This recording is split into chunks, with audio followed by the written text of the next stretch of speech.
In World War II, U.S. Army soldiers who would eventually help liberate the concentration camps in Eastern Europe trained at Camp Barclay in Abilene, Texas. Decades later, Angel Poorman and her husband, Norman, purchased this very property and transformed it into an international center for giving, one that honors the historic roots of the location while responding to the most pressing humanitarian needs. This is the second episode in our series, How Texans Give, where we explore generosity through the cultural lens of Texas, a place where faith, family, land, service, and straight talk shape life, community, and purpose. Angel is deeply faithful. What she says and how she says it flow directly from that place, straight from the heart.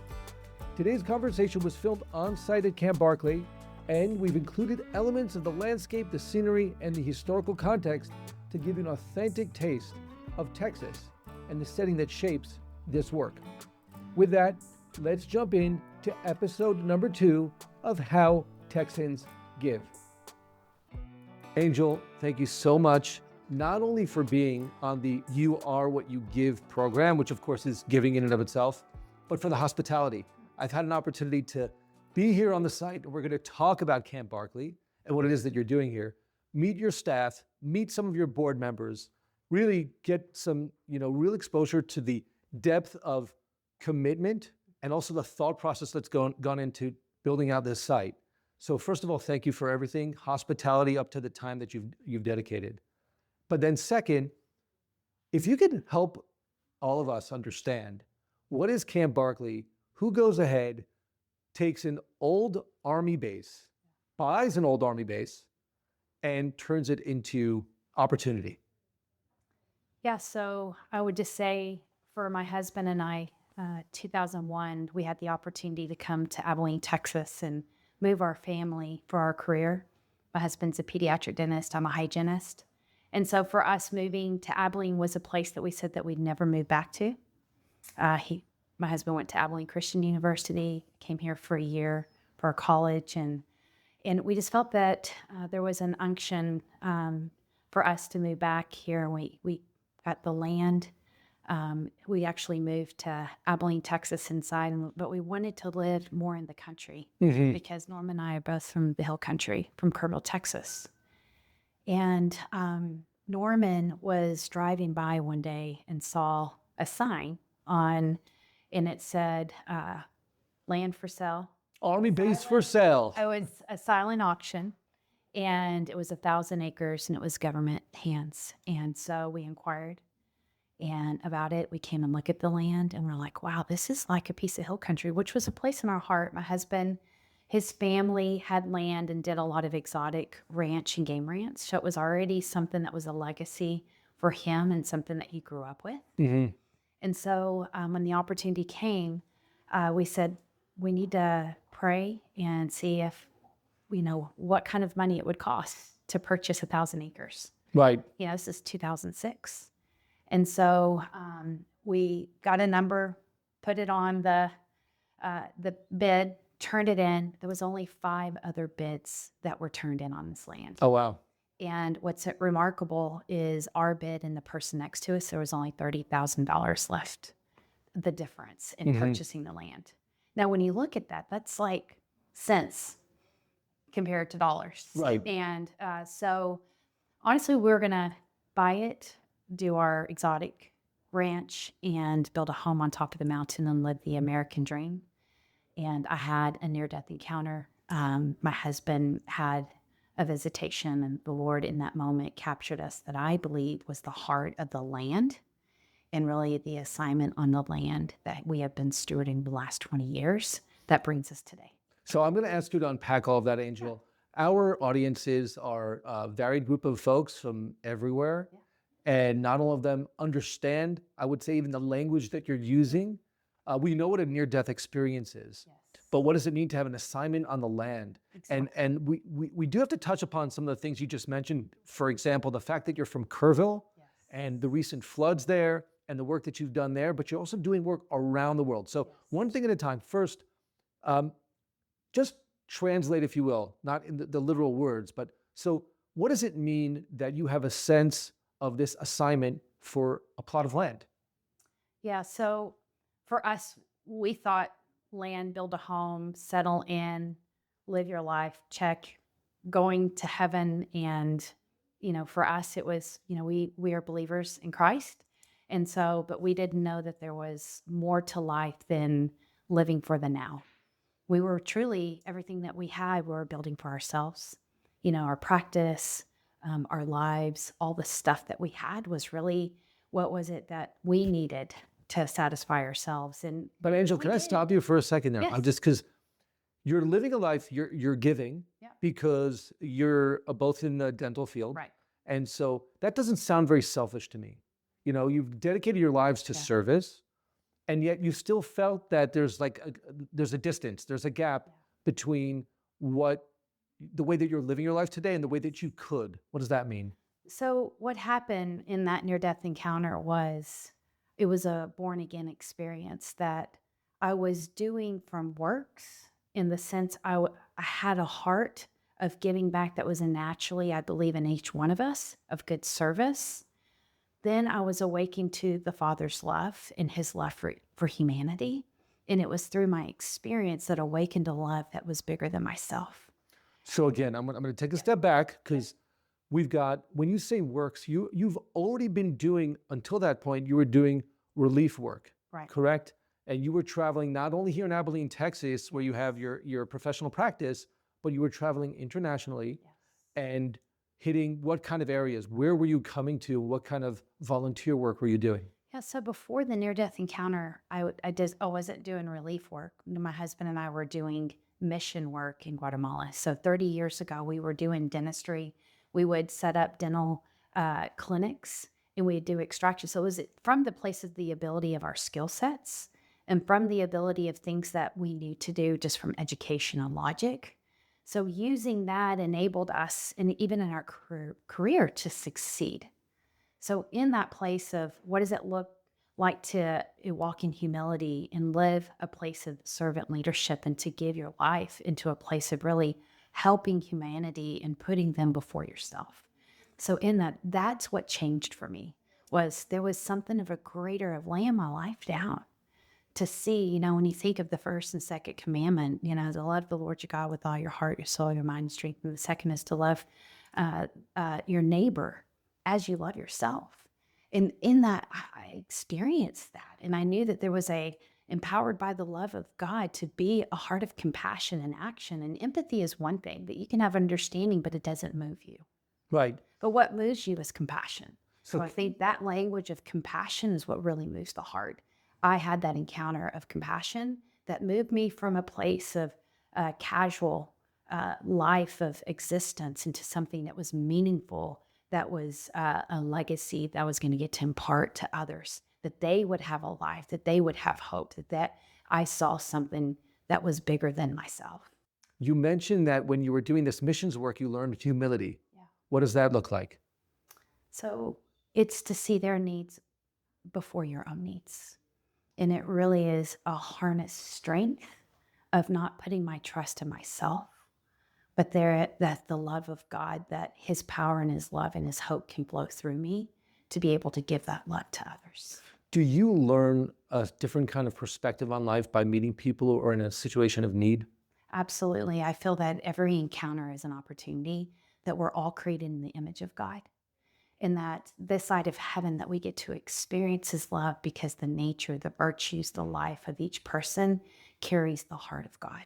And when we can identify with them and empathize with them and getting understanding of their culture and their life experiences, then in that place where we are different because we're engaged with the Creator God. And he has many different facets and very unique in his design. And so in that, instead of trying to conform or come in with a program or with a expectation, it's beautiful when we can create together and really get to know each other by our shared experience and see who they are in their uniqueness and their diversity. Angel, tell us about URA. Yes. What do you do? Where do you do it? Yes. So United Rescue Alliance, We exist to truly build resilient communities by equipping and training local leaders to save lives, to give hope and empower them in times of crisis and natural disaster. So that local leaders part is really interesting. That's why I paused on that. Meaning you're not just coming into for disaster relief and we've got this covered, you guys, we're going to take care of you, because at a certain point in time, you're going to be off to the next place where there's a need for disaster relief. And where's that community going to be? That's correct. How do you create leaders among leaders? How do you identify, how do you find who's going to be that potential leader in a community? So for us, we have a community embedded approach, and our community approach wraps around the community, hence the word. And it's a compassionate care heart that we lead out with the spiritual, we lead out with the soul, which is the mental, the emotion, and then the physical. And a lot of times, and it's person-centered. And it's asset-based on the individual, the dignity and honor in the individual. That's very, very important. A lot of times we can come in and be able to have more symptom technique or a model. And that's important because if we're bringing water, if we're bringing food and making sure that physical body is taken care of, I mean, basic needs are vital for survival.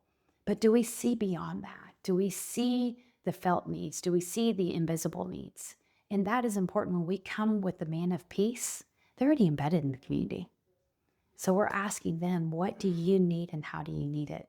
We're not coming in with the approach of saying, this is what we're bringing, this is what we're doing. That's where humility comes in. Right. And so we're there to empower them, to elevate them with what we have through our relational equity, with the agencies, with the state, with the our national impact. And then we can leverage and amplify our resource and effect by we coming together to make the community build back stronger. So you've been, from what I understand, to 24 different countries. Yes. Where URA has been active. Yes. And we're recording this right now. It's November 2025. But on July 4th of this year, there was a natural disaster that hit very close to home. Yes. And I didn't realize this when we first spoke, but so close to home that this is literally where you grew up. Yes. Can you tell us about Kerrville? Yeah, so the morning of the floods, I was actually getting calls from my dad. And it was about 5:30, 6 o'clock. Where's your dad based? My dad lives in Kerrville, Texas. So he's there. He's there. And so I'm getting live responses, but I'm also getting my emails that were blowing up because I'm part of the Texas volunteer organizations that are active in disaster. I'm on the board for Texas VOAD, which is very strategic, and be able to get on those calls with the emergency management of the state and the federal levels. Mm-hmm. So immediately in that recall, I'm on hearing what's happening real time, but also really hearing my dad and what's happening with land that we have in as the floods were coming through with our properties, and that we actually, were ourselves going through the disaster. What was he saying? What was happening? He was just sending me pictures of the land and showing areas of, we have a bait shack and it's my grandparents' land that was passed down to us. And so we couldn't even see, the water levels were so high. Just water. This is water. And so things were going, just debris was all, in the trees, couldn't see anything. So we didn't know what was on the other side of the impact of what was happening at a catastrophic level. So, right, basically you saw water and you saw the images. Your father was experiencing it, but you didn't understand the loss of life or the impact it was going to have. To this day, the need for people to continue to be at that volunteer level and continue to support the community, because half a year later, people are still digging themselves out of that. Yes. So as I was on those calls with my dad and I'm getting live intel of information that was happening, immediately I was talking to our team, getting them ready to scale, and we were mitigating and preparing to be on deployment. And so all that is real time, and that's very important because it's, one, we don't want to be a liability. We want to make sure that we have our partners. Even though I'm from Kerrville, we still use that basic principle of the church and the business in working with our government entities, because it's important for us that they know that we're there. And then all the information, all the intel that we're doing, we sit at the table together so that nobody gets left behind.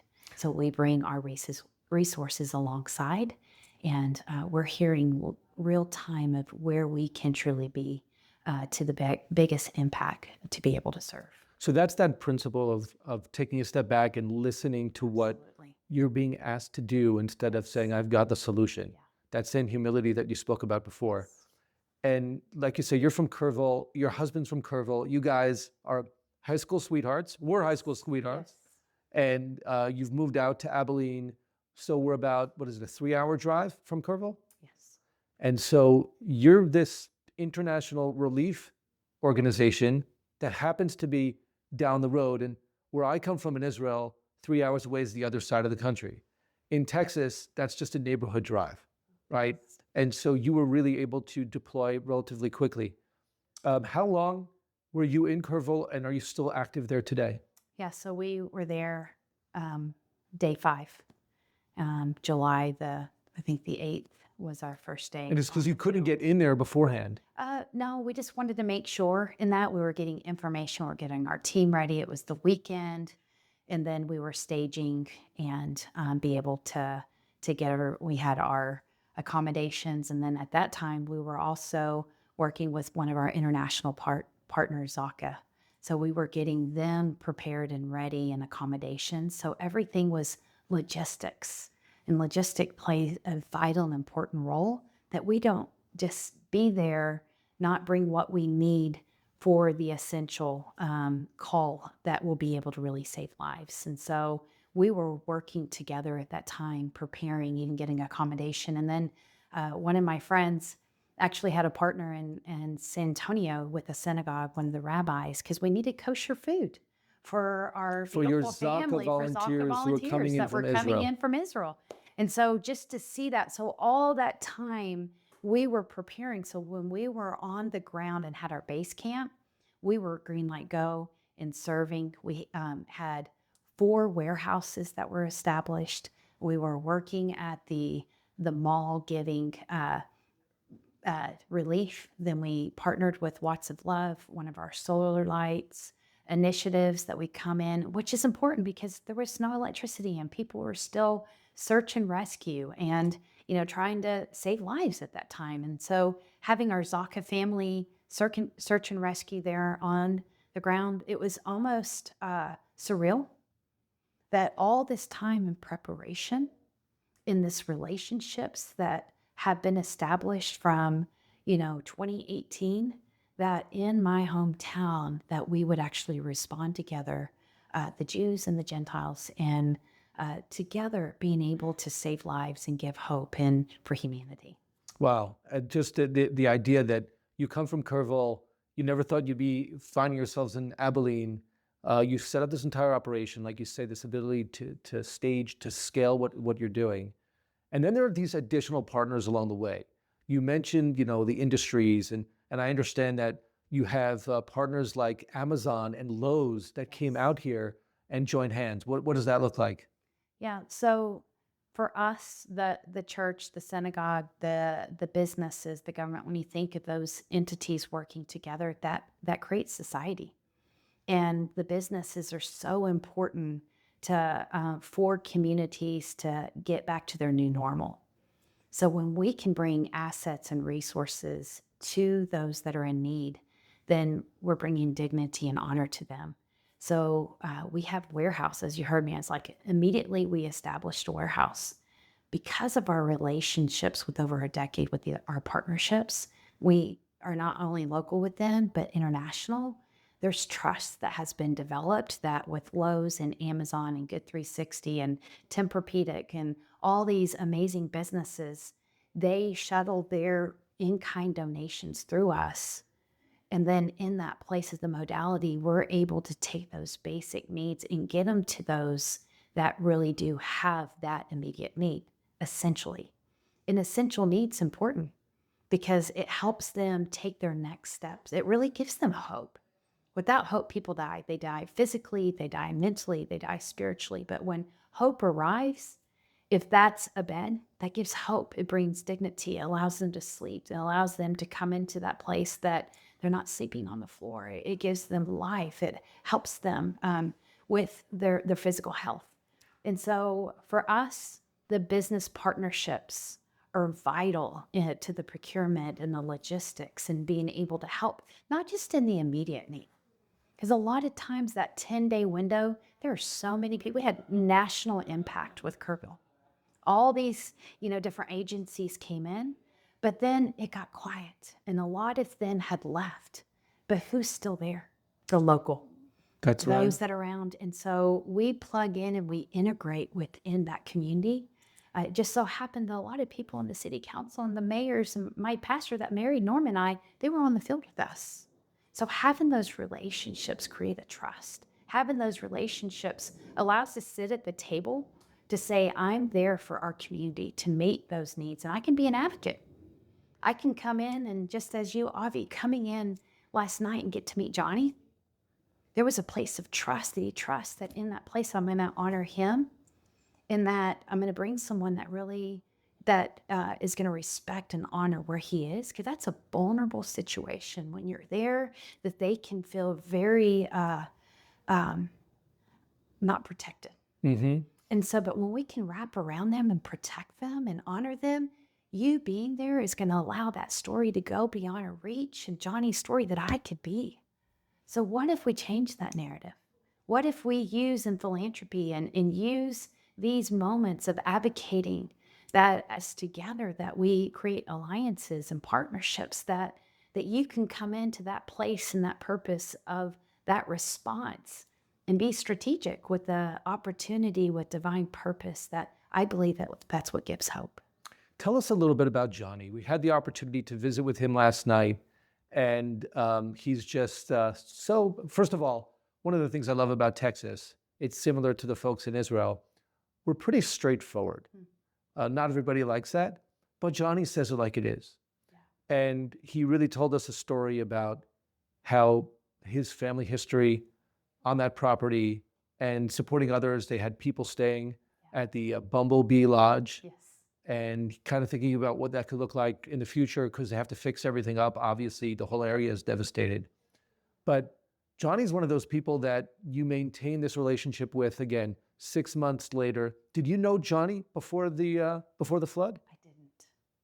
I think there's something that happens in that moment of crisis that when emotions can truly be high and disillusionment could set in. And he talked about his intense emotions last night. Yes. He calls it IE. He doesn't want to cry. That's right. So he just says, okay, I've got an IE right now. He has an IE. But being able to identify that, be able to make eye contact and be able to see them for where they are. And I believe that peace, when you look at Isaiah, even it says, in the government of his peace shall have no end. When we are carriers of peace, it's an expression. You can feel the peace. And I feel that we're either going to give fear or we're going to emulate peace. So in that moment, there was this bond of peace that came for both if we're there for him.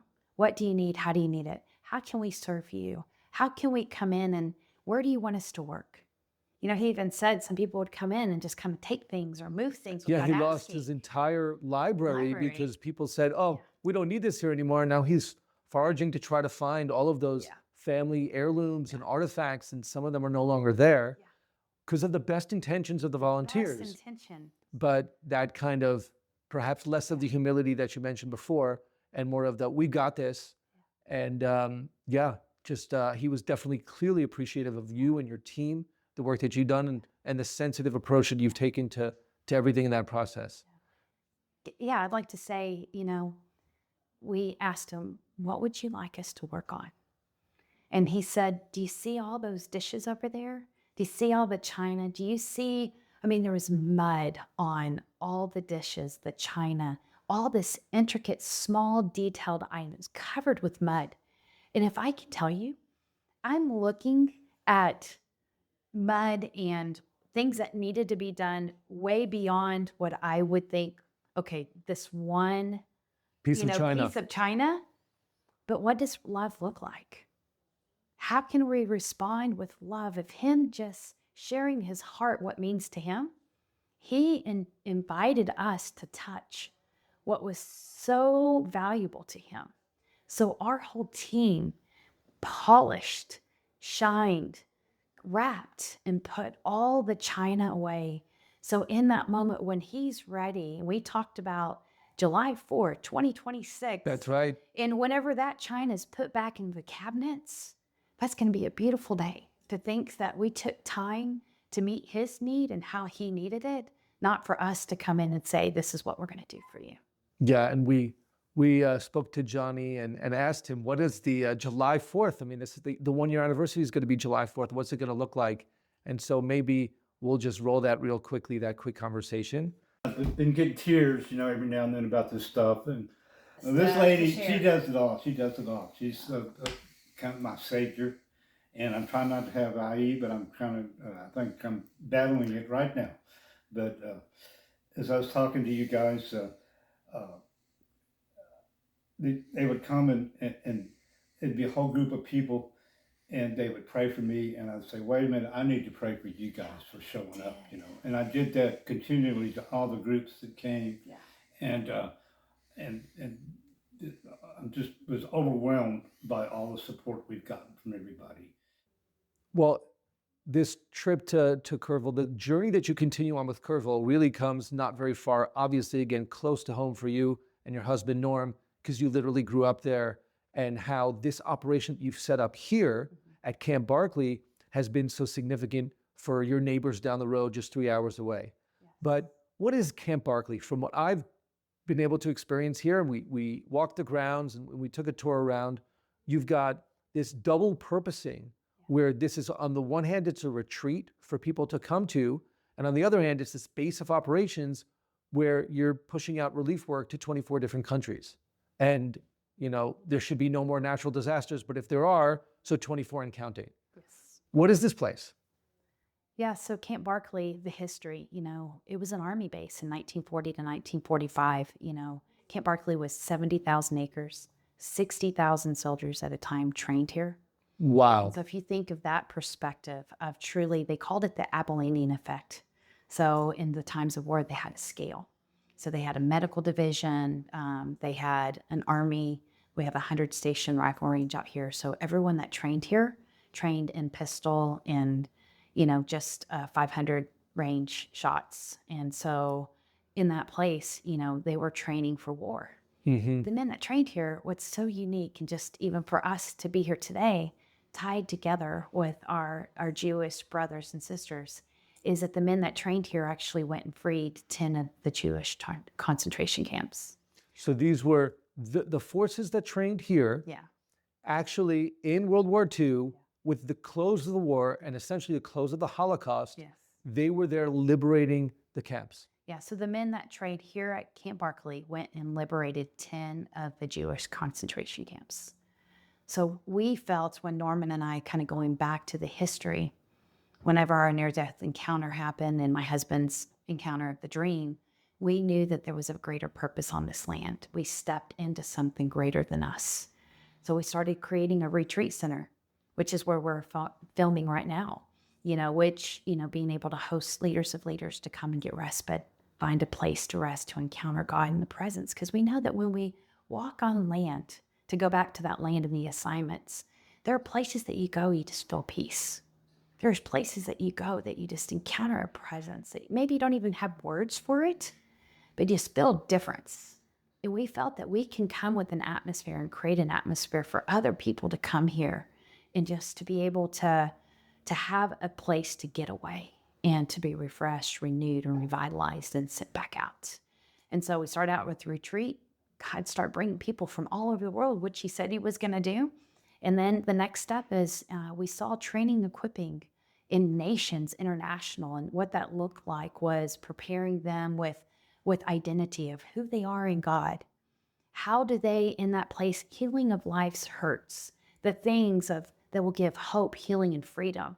How do we, in that place, get a tactile expression of how do we respond in times of crisis and disaster and be able to have those basic skill sets to be able to put out a fire, to be able to save a life or stop the bleed if something happened on an everyday occurrence. So these were all built into the international piece of even acculturation. What is different nations? What does it look like when we're going international to see cultural relevance, be able to meet people where they are and not try to fix them or change them, be able to see the beauty of society through different lenses. So can we hang on that for Yeah. a second, Angel? Because I think that's a fascinating point, meaning you've got this whole operation, and you have, again, there's the relief work, there's before the relief, just the ability to invest in people. Yes. And so that they would then kind of next phase go out and be able to do that kind of relief work around the world. And you talk about this ability to respect and honor the people, peoples and societies that you're on the one hand coming in contact with, on the other hand becoming a part of, Yes. with that 360 approach that you described before when you were talking about Kerrville. Yes. And so you're doing that wherever you go. But how do you create that language? How do you, because your language is very, I've been told, I didn't coin the phrase, right? But I've been told by some of my Christian friends that they speak Christianese, right? This special dialect of English where the terminology is specific to a lot of the ways that you've described encounters, spirituality, something that not everyone is versed in. So how do you bridge that? How do you find a way to speak a language and express things that are going on inside of who you are with a culture that doesn't speak that language? So right now I'm going to start smiling. Did it just change even your heart? Didn't have to say a thing, but with Smiles evoke smiles, of course. Exactly. In Hebrew, we say yachas gorer yachas, that a person, the way a person approaches one person, that's reflected often in the other person. So that mirroring, that place of an eye contact, of being able to see into the soul, to be able to value with dignity and honor, that's important. But also in the unspoken, acts of kindness. That's a virtue that truly, when you look at through Christianese or just a value of dignity and honor, that, acts of kindness gives hope, and kindness truly in that place, I believe it gives hope. It's a virtue of righteousness. So I'm going to hang on this as well. I think it's really interesting. We're talking about giving, right? That's our theme here. And you're talking about giving hope. And even before the camera started rolling, we were talking about how to be very genuine about our giving. What does that look like? So for us, or for me, giving is really not having any strings attached, that the motive of the heart is pure. And, you can see that through the eyes. You can see that through the body language. You can see that even through the motive of the why behind. And so when we give, there's a place of a heart of generosity that I truly has a spiritual aspect that's tied to it, that God sees it. He knows it, but I'm not doing it in the sense of I need something in return. I'm giving it open-handed. And when we give open-handed, there's a place of generosity that I believe that's where the impact happens. It's kind of interest-bearing account. We talk about interest-bearing and finances and in accruing finance without having the withdrawals. I believe in heaven, there's a currency, and that currency is faith. And as we appropriate that and we trust in that faith of what God wants to do, then it actually creates a pathway of hope and possibility for others. It's really interesting because I come from a different faith and a different faith culture. I'm Jewish. I'm what we call an Orthodox Jew. And I live in Israel. I'm very, I would say, pretty well versed in Texan because I come here pretty frequently. And at the same time, we would most likely measure, quote unquote, success on a currency scale with different tools, right? We're much more in terms of observing the law as opposed to the faith per se, even though in both cases, there are the parallels because you are taking action. You're not just living in faith in your mind or in your heart. You're taking action. You're giving. And I'm, of course, I have my observances, but at the same time, it comes from a faith orientation. But I love what you're talking about currency, because people should not think, those who give understand this, those who are just very early in their giving journey, might have not given this much thought. We don't give stuff away. We don't throw stuff away, right? We are investing our resources because there's a currency, there's an exchange. And the question is always, what's the exchange? I also really appreciate what you said about that dignity and honoring to the other, because I can say for certain, especially in the Jewish community, there's an automatic kind of reflective distance when people are speaking Christianese, right? Was a 1 second. There's an agenda here. And that's, you're not going to be able to take that out of the Jews, right? There's always going to be this kind of 1 second. People are looking for something out of me, or whatever the response is. It is something because there's some sort of a future vision of the world, or something about, who I am and my identity and being Jewish or not being Jewish. And so I just think that your perspective, which starts with, I want to honor and I want to respect, and you can then create more of a mutual respect. Absolutely. And I believe there is a language of love. In that language of love truly is a culture of honor. It's really a place of investing. We talked about that, investing in them. And then, with that impact, one plants, one waters, but God gives the increase.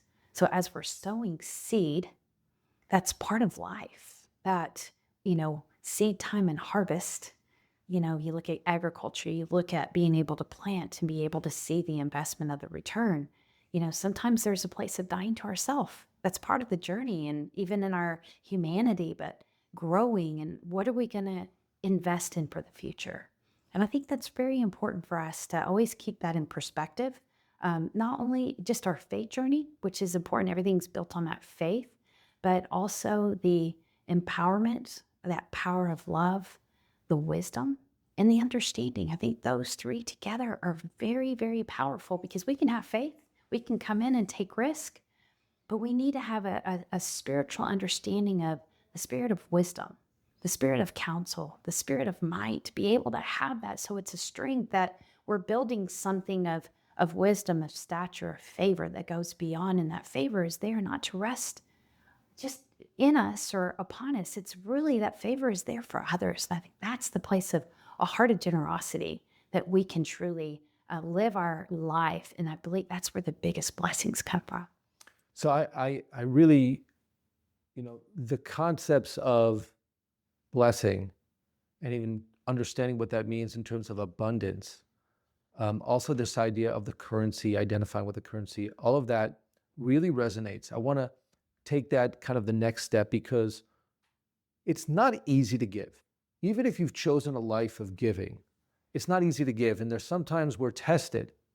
And we were walking the grounds before, and you showed me this just quarry, which I can only imagine, of massive proportions, because we saw a line so long of trucks coming out of there that I could not see the end of the line of the trucks.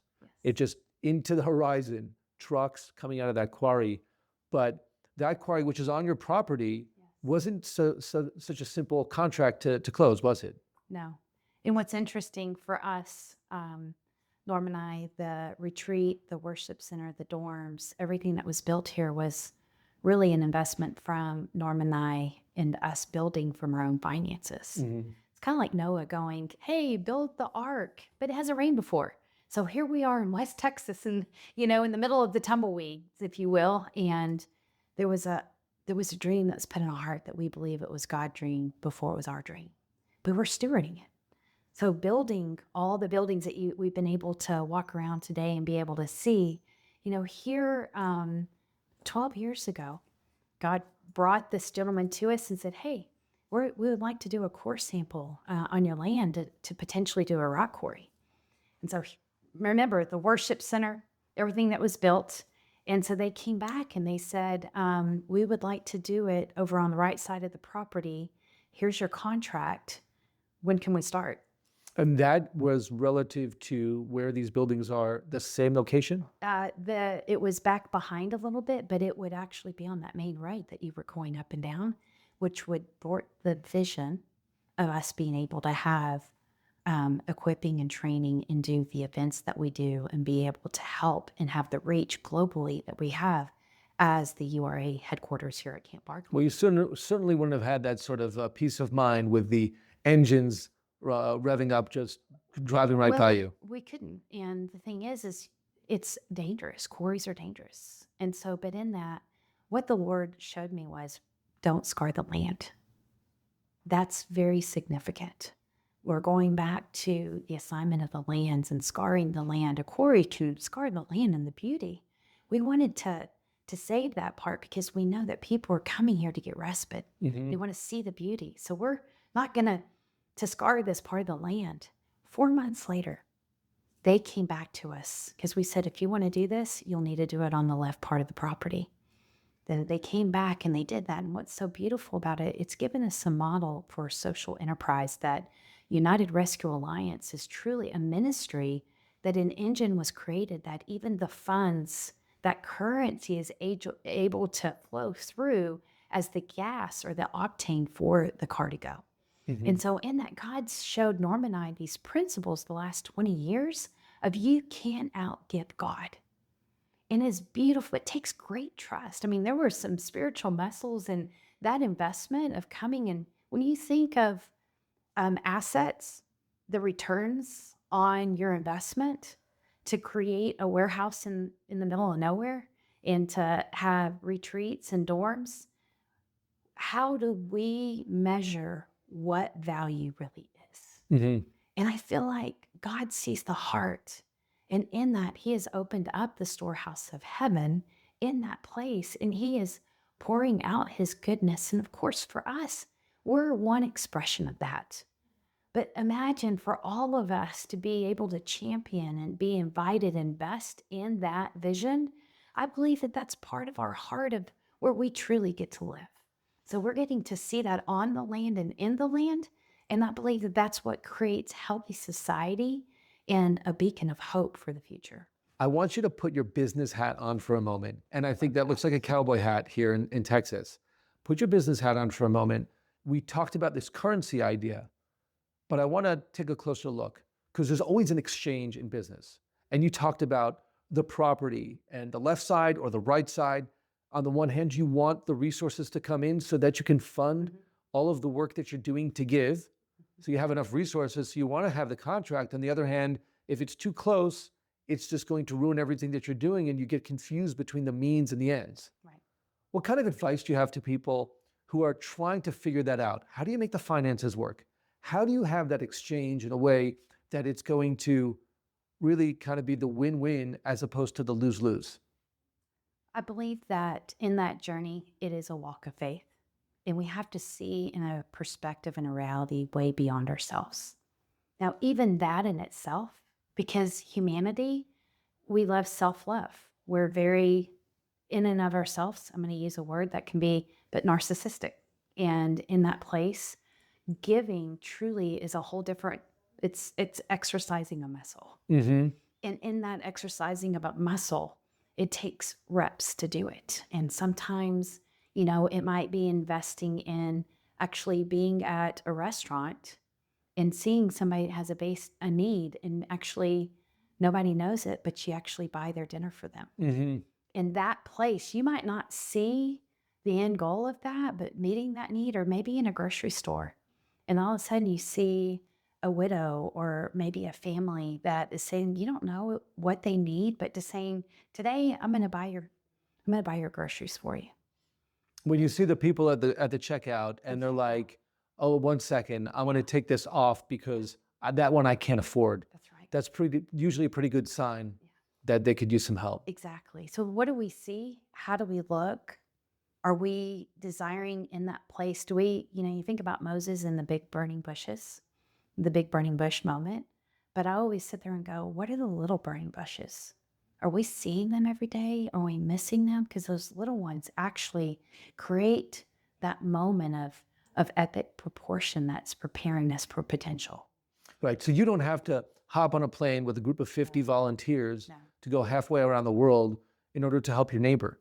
There was a lady, just my brother picked me up at the airport in San Antonio, And I saw her. She was on actually the flight that I was in, but she was in a wheelchair. Her daughter was with her. She had a mask on, and I just felt this impression. And the Lord's like, will you go give to her?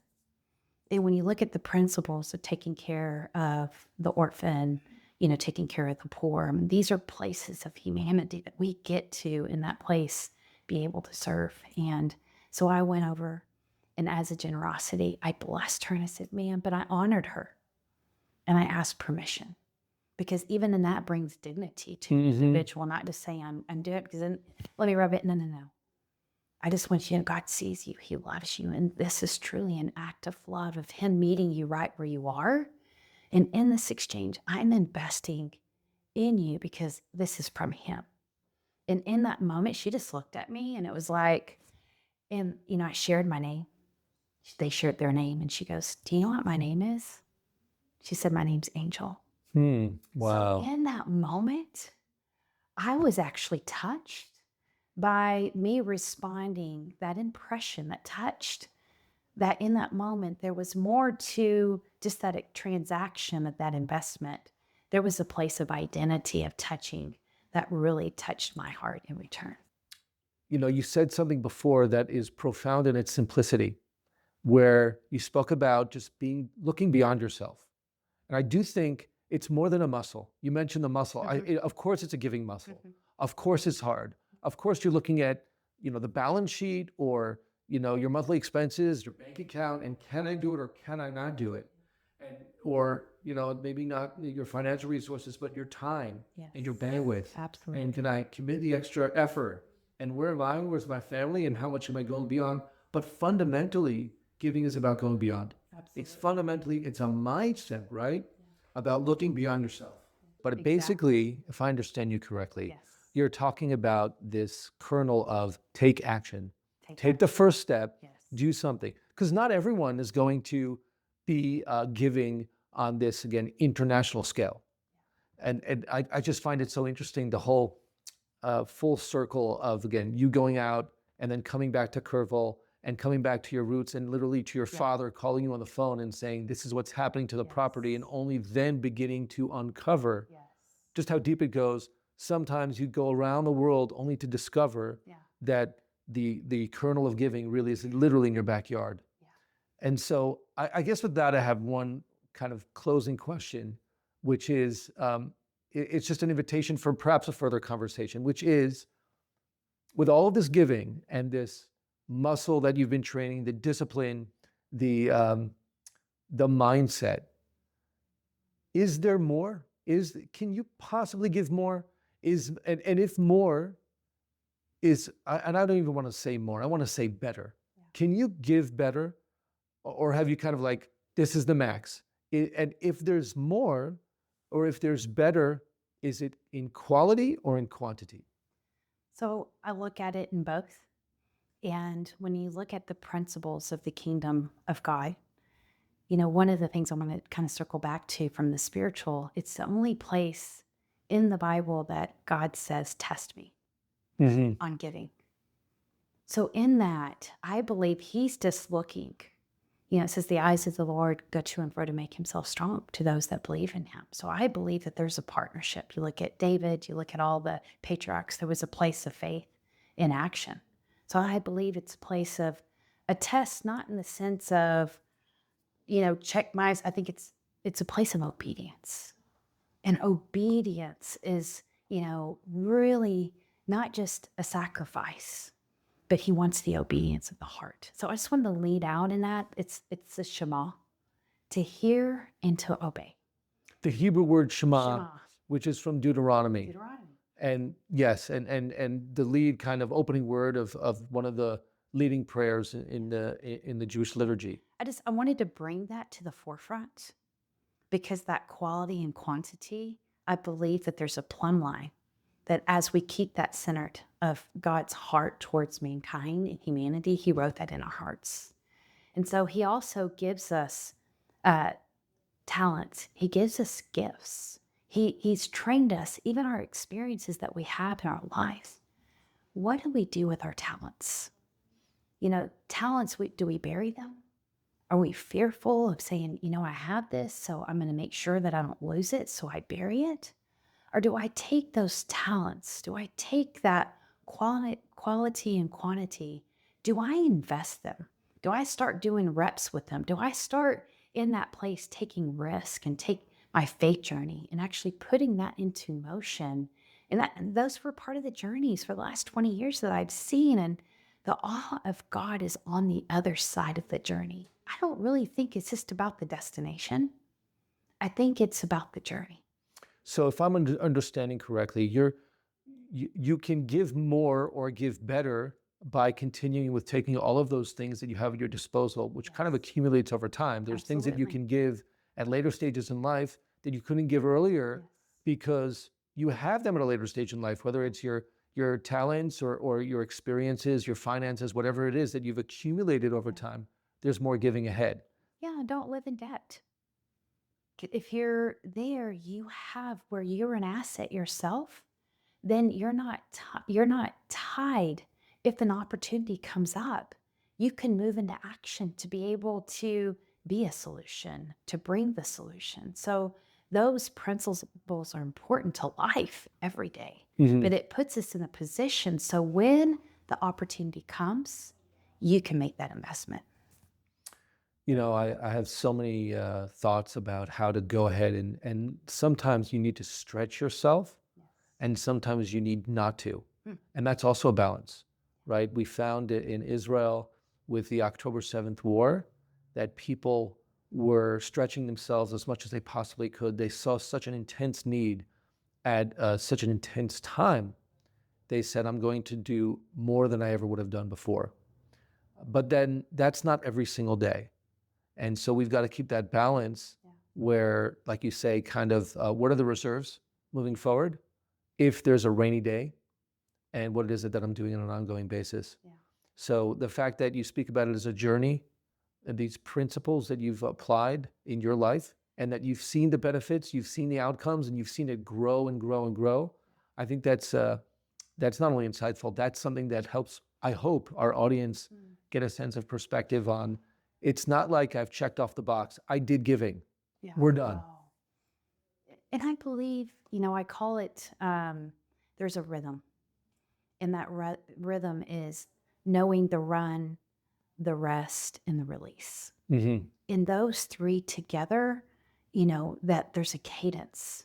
And there's a beauty when we get in that place of this sweet spot, the way God designed us and our passion, our purpose, that we truly thrive. We're not surviving, but we're thriving. And I believe that we have that opportunity through a generosity, which is from the overflow. It's not from a place of lack. Angel, where can people find out more about URA? Go to unitedrescuealliance.org. Thank you. And so they'll go there, and that's an opportunity for them to figure out maybe how to volunteer, how to donate. All of that's available to them? So on unitedrescuealliance.org, we have where you can champion, invite, and invest in the mission and the movement of United Rescue Alliance. Can they subscribe for updates and see what's going on? We have newsletters, our trainings, we have e-learning trainings. Our curriculum is at Tel Aviv University in the master's program. We're at colleges throughout the world, but also practically in our backyard, in our communities. This is basic training for us with a common language, with a common cause. And if they subscribe and write to anything, they're going to find the wonderful Amber, who's behind the cameras right now, and the other side of the screen, who's going to open up to the world of URA. So thank you very much. Really appreciate it. And thank you, Amber, for your work. Really appreciate it as well. Keep up the good work. Before we close, I just want to offer my heartfelt thanks and appreciation to Angel Poorman, her husband Norman, and the entire United Rescue Alliance team for their warm hospitality during my visit and for sharing their work with such humility, enthusiasm, and openness. Being on site at Camp Barkley and seeing this mission up close was a gift in and of itself. Thanks, y'all. And that brings us to this week's Giving Challenge, inspired by Angel's story. So often, when we see a need, our instinct is to jump, to act immediately, to fix things. But one of the clearest lessons from this conversation is that meaningful giving often begins with listening. This week, When you encounter a situation that needs your attention or stirs your compassion, this could be at work, at home, in your community, whatever the context might be, pause for a moment before you respond. Before you step in, before you jump in with that solution, ask a simple question. What do you need from me? Or how can I be of service to you or helpful to you right now? Then, after asking that question, listen. Don't rush to respond. Real generosity isn't just about the fact that we're giving. It's about how we give, when we give, and whether we've taken the time to truly see the person in front of us. Sometimes the most powerful element of our giving is not the solution that we provide. It's just honoring the person and the need as it's expressed to us. So keep giving, y'all, and we'll see you next week with episode 3 of How Texans Give. Thanks for listening. If this conversation resonates, please subscribe. It's a simple step that helps us share the word and build a community that values what we give more than what we take.